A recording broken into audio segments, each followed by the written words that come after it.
Having drawn the cumulative frequency curve in the previous video, now we're going to go on and estimate the median, the lowest quartile, the highest quartile, and ultimately the interquartile range. Before we do that, we need to know the position of the median for a sample size of 112. So if you click on the median, the position of the median is given by halfway of the sample. So that would be 112 divided by 2.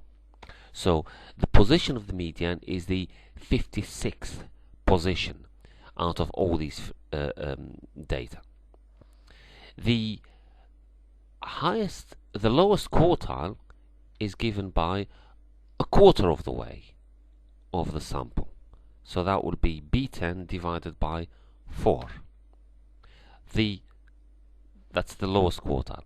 The highest quartile is 3/4 of 112, 3/4 of the total sample. So that would be 3 times 112, which is B10, divided by 4. That's the 84th position. Okay, let's go and find the values for all these different quartiles. Let's start with the median.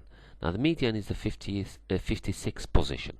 So what I'm going to do is go to Insert, Shape, borrow an arrow from here, and then try and go to the 56th position, which is, I would say, this is the 55th position, halfway between 50 and 60. The 56 will be slightly above that. So if I click there and then draw an arrow going onto the cumulative frequency curve, trying to be as horizontal as possible. Okay, you borrow another arrow, and now from the cumulative frequency curve we go and draw an arrow downwards, vertical arrow, and that will give us, try and be as vertical as possible, and that will give us the value for the median. Let's read it off. So this is going by 1,000, that means this is 6,000, this is 7,000, and I would say 7,500. That is good enough for our purpose. So 7,500 pound.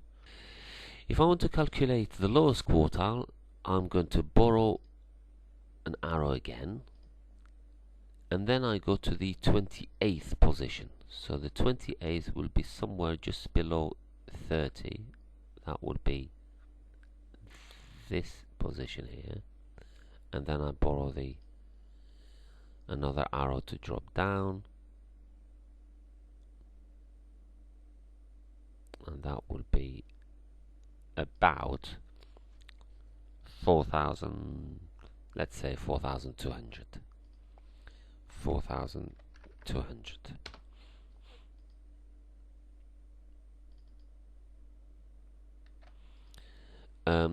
We'll do the same for the upper quartile.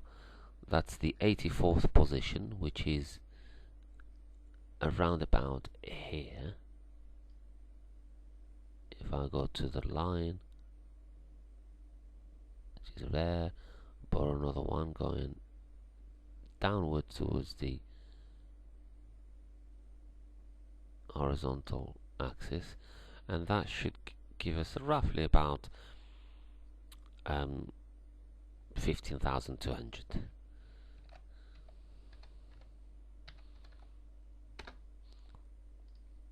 Okay, so the interquartile range is the difference between the highest quartile and the lowest quartile, which would be 15,200 minus 4,200, and that will give us an interquartile range of 11,000 pound, which is this gap here between the lowest quartile and the